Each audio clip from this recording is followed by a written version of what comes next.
রাহু যাকে কালের সঙ্গে তুলনা করা হয়, কাল অর্থাৎ যে কিনা সর্বগ্রাসী, যে সমস্ত কিছুকে জয় করতে পারে, যাকে কেউ পরাজিত করতে পারে না, সেই কালের সঙ্গে তুলনা করা হয় রাহুকে। এবং শনিদেব যিনি হচ্ছেন মোস্ট জাজমেন্টাল প্ল্যানেট, যিনি বিচারক, এই দুই একত্র হচ্ছে এবং তারা একত্রিত হচ্ছে কালপুরুষের দ্বাদশ রাশিতে। দ্বাদশ রাশি আমাদের মোক্ষ, আমাদের মুক্তিকে নির্দেশ করে। ফলে এই রাহু শনি কম্বিনেশন কালপুরুষের দ্বাদশ রাশিতে, এটা কিন্তু ভীষণভাবে গুরুত্বপূর্ণ। প্রথমে খেয়াল রাখতে হবে, অষ্টম ভাবে এই শনিদেব হতাশার মধ্যে আশার সঞ্চার করতে পারেন। কোন একটি বিষয় যেটিকে আপনি ভেবেছিলেন লস্ট কেস, এটি আপনার জীবনে আর ফিরে আসবে না, এমন কোনো ঘটনা সেটা ফিরে আসবার সম্ভাবনা তৈরি করবে। আমরা খেয়াল রাখবো যাতে আমরা প্রতারিত না হই, কোনো মানুষ যেন আমাদেরকে ইউজ করতে না পারে। ভীষণ রকম বড় কোনো দায়িত্ব, সেটা আমরা এই সময় এড়িয়ে চলবার চেষ্টা করব। অ্যাটাচমেন্ট বাড়তেই পারে, কিন্তু একটা নিয়ন্ত্রণ এটা আমাদেরকে সবসময় রাখার চেষ্টা করতে হবে। মীন রাশি অতিক্রম করে রাহু কুম্ভে প্রবেশ করবেন, তার আগেই রাহু শনি কনজাংশন, এটা কিন্তু ভীষণ অর্থবহ। সিংহ রাশি বা লগ্নের মানুষদের হঠাৎ প্রাপ্তিযোগের একটা সম্ভাবনা ঠিক এই সময়টায় দেখতে পাওয়া যেতে পারে। 15 তারিখের আশেপাশে হঠাৎ করে একটা বড় অ্যামাউন্ট আপনি পেয়ে গেলেন, হঠাৎ করেই আপনার একটা বড় অর্থনৈতিক প্রাপ্তি ঘটল। এইটা কিন্তু আপনার ক্ষেত্রে অবশ্যই হতে পারে। এবং যদি আপনি এরকম টাকা পয়সা পেয়ে গিয়ে থাকেন, সেই ক্ষেত্রে কিন্তু একটু নিয়ন্ত্রিত জীবন আপনাকে যাপন করতে হবে। যত রকম অনৈতিক কার্যাবলী রয়েছে সেগুলিকে বর্জন করে সিস্টেমেটিক লাইফের দিকে আমরা অগ্রসর হওয়ার চেষ্টা করব। এবং এর ফলে কিন্তু আমাদের জীবনের বাধা বিপত্তি অশান্তি এগুলো থেকে আমরা বেরিয়ে আসতে পারব। শনিদেবের জন্য প্রতিকার স্বরূপ ধারণ করুন এমেথিস্ট ব্রেসলেট এবং তার সঙ্গে সঙ্গে অবশ্যই 7 মুখের রুদ্রাক্ষ।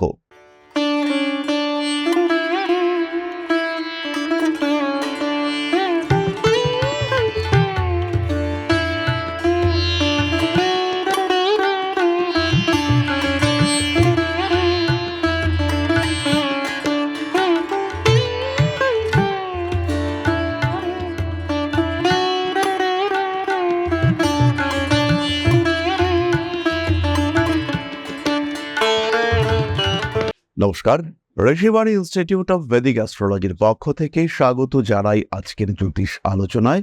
আমি শান্তনু, আপনাদের সঙ্গে আলোচ্য বিষয় বিশুদ্ধ জ্যোতিষ। গ্রহ সঞ্চার অত্যন্ত গুরুত্বপূর্ণ একটি বিষয়। গ্রহ সঞ্চার, গ্রহ সংযোগ, গ্রহ কনজাংশন, এই সমস্ত বিষয় নিয়ে আমরা আলোচনা করব। এবং সেই কনজাংশন যখন শনি এবং রাহুর মধ্যে হয়ে থাকে, যখন সেই কনজাংশন দুটি ভয়ঙ্কর পাপ গ্রহের মধ্যে হয়ে থাকে, তখন সেই কনজাংশনের গুরুত্ব কিন্তু ভীষণভাবে বাড়ে। তার উপরে যখন সেই কনজাংশন প্রায় 57 বছর পরে পুনরাবৃত হতে দেখতে পাওয়া যায়, তখন তার গুরুত্ব কতটা বাড়তে পারে সেটা তো আপনারা উপলব্ধি করতেই পারবেন। রাহু যাকে কালের সঙ্গে তুলনা করা হয়, কাল অর্থাৎ যে কিনা সর্বগ্রাসী, যে সমস্ত কিছুকে জয় করতে পারে, যাকে কেউ পরাজিত করতে পারে না, সেই কালের সঙ্গে তুলনা করা হয় রাহুকে। এবং শনিদেব যিনি হচ্ছেন মোস্ট জাজমেন্টাল প্ল্যানেট, যিনি বিচারক, এই দুই একত্র হচ্ছে এবং তারা একত্রিত হচ্ছে কালপুরুষের দ্বাদশ রাশিতে। দ্বাদশ রাশি আমাদের মোক্ষ, আমাদের মুক্তিকে নির্দেশ করে। ফলে এই রাহু শনি কম্বিনেশন কালপুরুষের দ্বাদশ রাশিতে, এটা কিন্তু ভীষণভাবে গুরুত্বপূর্ণ। আমরা ইতিমধ্যে বিভিন্ন ভিডিওতে জানতে পেরেছি যে এই কম্বিনেশন নেগেটিভ একটি কম্বিনেশন। তবে প্রত্যেকটি নেগেটিভিটি তার সঙ্গে সঙ্গে জুড়ে থাকে পজিটিভিটি, কারণ প্রত্যেকটা ধ্বংসের পরেই শুরু হয় নতুন সৃষ্টি। প্রত্যেকটা ক্ষতির সঙ্গে সঙ্গে যুক্ত হয়ে থাকে নতুন উন্নতির বীজ। তাই এই কম্বিনেশন যতটা ঘাতক ততটাই উন্নতি সূচক, এটা আমাদেরকে মাথায় রাখতে হবে। আজকে আমরা আলোচনা করব সিংহ রাশির বিষয়। এবং সিংহ রাশির মানুষদের ক্ষেত্রে ডাইয়া শুরু হতে চলেছে। ডাইয়া চলতে চলতে এই কম্বিনেশন এটা কিন্তু যথেষ্ট অর্থবহ। তবে এটা ভালো যে সিংহের দ্বিতীয় থেকে কেতু এবং অষ্টম থেকে রাহু সরে যাচ্ছে। আর এটা খারাপ যে সিংহের লগ্নতেই কেতু আসছে এবং সিংহের সপ্তমে রাহু ঢুকছে। তার সঙ্গে সঙ্গে অষ্টম ভাবে মীন রাশিতে শনিদেব থাকছেন। প্রথম পর্যায়ে তাকে আমরা 2 বছর 3 মাস দেখতে পাবো। শনিদেবের এই যে মীন রাশিতে রাহুর সঙ্গে সংযুক্ত অবস্থা, এটি তৈরি হবে 15ই এপ্রিল। 15ই এপ্রিল 2025 শনি এবং রাহু এরা একত্রে অবস্থান করবেন। এবং 15ই এপ্রিল 2025 তার অন্তত 15 দিন আগে 15 দিন পরে এর ইম্প্যাক্ট ভীষণভাবে দেখতে পাওয়া যাবে। প্রাকৃতিক দুর্যোগ, দুর্ঘটনা, সামাজিক পরিবর্তন ইত্যাদি যেমন ঘটতে পারে, রাষ্ট্রশক্তির ক্ষেত্রেও পরিবর্তন আসতে পারে। বিভিন্ন জায়গায় ঝামেলা অশান্তি তার মাত্রা সেটা বৃদ্ধি পাওয়ার একটা সম্ভাবনা সৃষ্টি হতে পারে। তার সঙ্গে সঙ্গে অবশ্যই প্রত্যেকটি মানুষের ব্যক্তি জীবন, সেখানেও কিন্তু কিছু না কিছু সমস্যা, অস্থিরতা সৃষ্টি হবে। এই অস্থিরতার মধ্যেও স্থিরতা খুঁজে বার করবার চেষ্টা এটাই আমরা করব। প্রথমেই খেয়াল রাখতে হবে, অষ্টম ভাবে এই শনিদেব হতাশার মধ্যে আশার সঞ্চার করতে পারেন। কোনো একটি বিষয় যেটিকে আপনি ভেবেছিলেন লস্ট কেস, এটি আপনার জীবনে আর ফিরে আসবে না, এমন কোনো ঘটনা সেটা ফিরে আসবার সম্ভাবনা তৈরি করবে। তাই আরেকবার নিজেকে পুনরুজ্জীবিত করে তোলবার চেষ্টা, এটি কিন্তু সিংহ রাশি বা লগ্নের মানুষ তারা করতে পারেন। সেই বিষয়টিকে বুস্ট করবার চেষ্টা করবে রাহু। স্পেশালি কোনো একটি টাকা পয়সা যেটা একদম ব্লক হয়ে গিয়েছিল, যেটা আপনি ধরেই নিয়েছিলেন যে আর পাবো না, সেটা ফিরে পাওয়ার একটা প্রচেষ্টা সেটা সৃষ্টি হতে পারে। সিংহ রাশি বা লগ্নের মানুষদের ক্ষেত্রে এই সময় স্পিরিচুয়াল অ্যাটাচমেন্ট বাড়তে দেখতে পাওয়া যাবে। কিন্তু বিষয়টি হলো, এমন একটি ঘটনা ঘটলো যেটি আপনাকে স্পিরিচুয়ালি অ্যাটাচড হতে বাধ্য করলো। এটা কখনোই অভিপ্রেত নয়, আমরা কখনোই এটা চাইতে পারি না, এটা আনএক্সপেক্টেড। তো এই ধরনের ঘটনা যেটা আপনাকে স্পিরিচুয়াল অ্যাটাচমেন্টের দিকে ঠেলে দিল, সেই রকম কোনো ঘটনা না হওয়াই উচিত, কিন্তু এরকম কোনো ঘটনা অবশ্যই ঘটতে পারে। তাই অবশ্যই প্রিকশনস নিতে হবে। মহামৃত্যুঞ্জয় মন্ত্রের পাঠ আপনার করা উচিত এবং আপনার জন্য এটা অত্যন্তই শুভ। সিংহ রাশি বা লগ্নের মানুষদের কয়েকটি বিষয় খেয়াল রাখতে হবে। এই সময় অর্থাৎ এই এপ্রিল মাসের 15 তারিখের আশেপাশে বড় ইনভেস্টমেন্ট এটা আমরা অ্যাভয়েড করবার চেষ্টা করব। আমরা খেয়াল রাখবো যাতে আমরা প্রতারিত না হই, কোনো মানুষ যেন আমাদেরকে ইউজ করতে না পারেন। ভীষণ রকম বড় কোনো দায়িত্ব সেটা আমরা এই সময় এড়িয়ে চলবার চেষ্টা করব। সিংহ রাশি সিংহ লগ্নের মানুষদের সাধারণ দায়িত্বের মাত্রা কিন্তু অনেকটাই বেশি। আমরা সবসময় চেষ্টা করব যে এই ধরনের দায়িত্ব আসলেও সেটাকে কিছুদিনের জন্য স্থগিত রাখতে, ডিলেই করতে। তারপরে আমরা এই কাজটাই করব, কিন্তু কিছুদিন পরে। রিলেশনশিপগুলি যেগুলি আপনাকে ডিস্টার্ব করছে, সেগুলিকে নিয়ে কোনো স্ট্রিক্ট ডিসিশন সেটা আমরা এই সময় না নেওয়ারই চেষ্টা করব। আমরা খেয়াল রাখবো যে এই সময় কোনো রকম বড় অশান্তি, কোনো রকম বড় ঝামেলা সেগুলি যেন না হয়।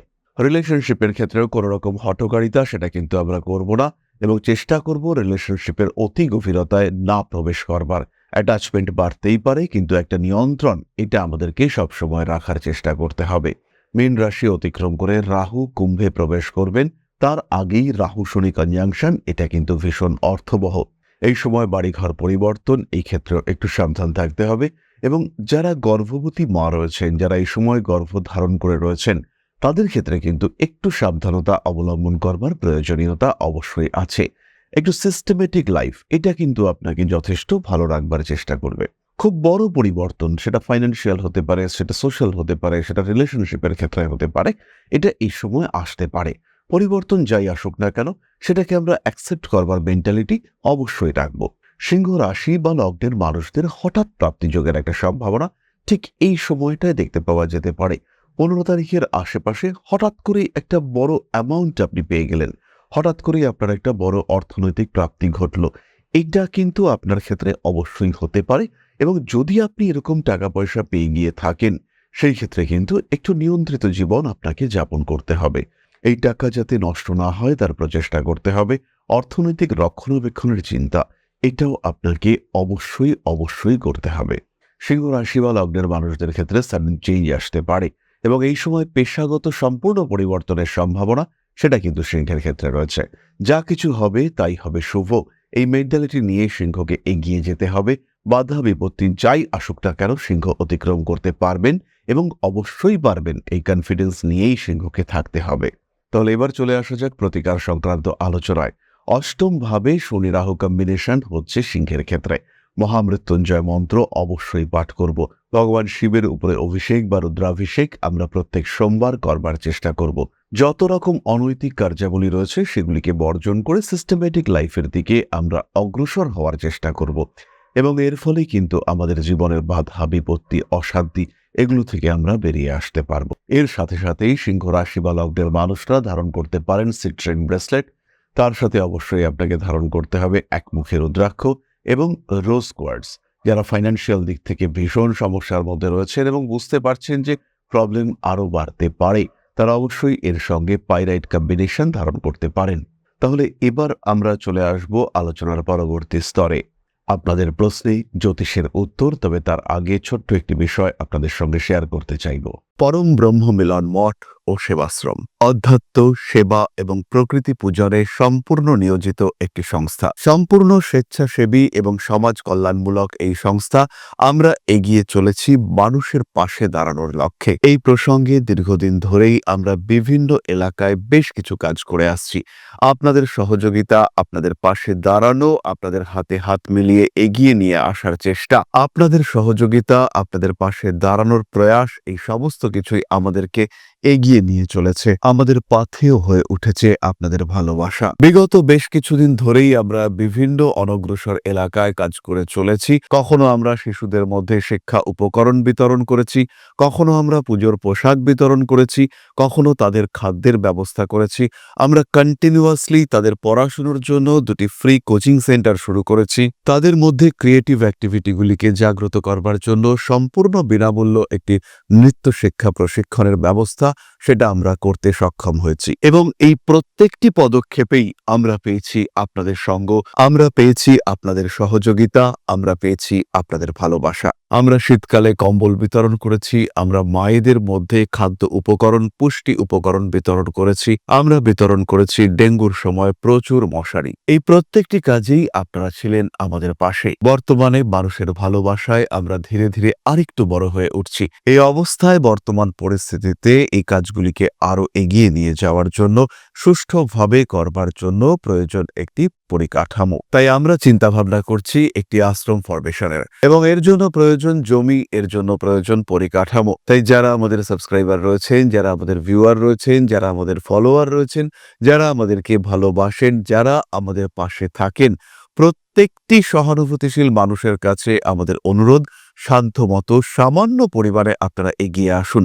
বিন্দু বিন্দুতে সম্পূর্ণ হবে সিন্ধুর গঠন, তৈরি হবে পরম ব্রহ্মমিলন মঠ ও সেবাশ্রমের পরিকাঠামো। তাই যারা বিভিন্ন সময় বিভিন্ন অবস্থায় মানুষের পাশে গিয়ে দাঁড়ান, যারা প্রকৃতিকে ভালোবাসেন, যারা জীবনকে এগিয়ে নিয়ে যাওয়ার পথে অন্যকে সাহায্য করতে পছন্দ করেন, সেরকম প্রত্যেকটি মানুষের কাছে আমাদের সাধারণ অনুরোধ, আমাদের এই মহৎ উদ্দেশ্যকে সফল করে তুলবার জন্য যতটুকু সম্ভব, যতটুকু সাধ্য, অবশ্যই এগিয়ে আসুন, বাড়িয়ে দিন সামান্য সহযোগিতার হাত। অধ্যাত্ম, সেবা এবং প্রকৃতি পূজনের এই মহান কর্মে, মহান ব্রতে ব্রতী হয়েছি আমরা। আমাদের সঙ্গে হাতে হাত মিলিয়ে আপনারাও যতটুকু সম্ভব এগিয়ে আসুন। সবার প্রচেষ্টায় এই বিরাট কর্মযজ্ঞ সাফল্যমণ্ডিত হবে। সবাইকে জানাই অগ্রিম ধন্যবাদ।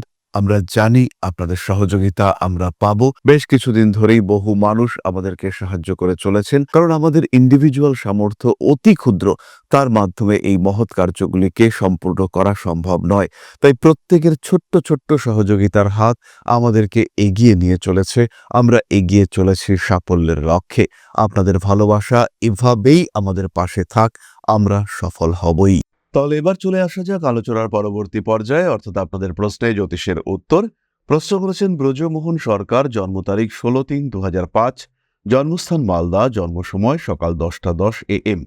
প্রণাম নেবেন দাদা, প্লিজ ক্যারিয়ার নিয়ে কিছু বলুন, প্লিজ, খুব দরকার। ব্রজমোহন বাবু, আপনার বৃষ লগ্ন, বৃষ রাশি, দ্বাদশে রয়েছে রাহু এবং মঙ্গল কিন্তু তুঙ্গ অবস্থায় রয়েছে, দ্বিতীয়ভাবে রয়েছে শনিদেব। এই ক্ষেত্রে অর্থনৈতিক দিক থেকে একটা স্ট্রেস, প্রেশার এটা আপনার মধ্যে কাজ করবে। যেহেতু শুক্র আপনার 10th হাউসে রয়েছে, তাই শুক্র রিলেটেড কোনো কাজকর্ম, সেটা অভিনয় হতে পারে, সোশ্যাল মিডিয়া ওরিয়েন্টেড কাজকর্ম হতে পারে, আইটি ওরিয়েন্টেড কাজকর্ম হতে পারে, এডুকেশন হতে পারে, কেমিস্ট্রি নিয়ে পড়াশুনো হতে পারে, এই প্রত্যেকটি ক্ষেত্রে কিন্তু আপনি উন্নতি করতে পারবেন। আপনার ডেভেলপমেন্টের একটা ফিল্ড হতে পারে ফ্যাশন। ইনিশিয়াল ফেজে আপনাকে অবস্ট্রাকশন ফেস করতেই হবে। অর্থনৈতিক ক্ষেত্রে আপনাকে চাপের সম্মুখীন হতেই হবে। বাধা বিপত্তি যাই আসুক না কেন, সমস্যা যেদিক থেকেই আসুক না কেন, আপনাকে ওভারকাম করবার জন্য আরেকটু খাটতে হবে। আত্মবিশ্বাস, আত্মপ্রত্যয় বজায় রাখতে হবে। শনিদেবের জন্য প্রতিকার স্বরূপ ধারণ করুন এমেথিস্ট ব্রেসলেট, এবং তার সঙ্গে সঙ্গে অবশ্যই 7 মুখের রুদ্রাক্ষ। তাহলে আজকের আলোচনা আমরা আর দীর্ঘায়িত করব না। সবাই সুস্থ থাকুন, ভালো থাকুন। মা শ্রী শ্রী আদিশক্তির আশীর্বাদে আপনাদের জীবনের সমস্ত বাধা বিপত্তি দূরীভূত হোক, আরো সমৃদ্ধ হয়ে উঠুক আপনাদের জীবন। জয় মা আদিশক্তি। নমস্কার।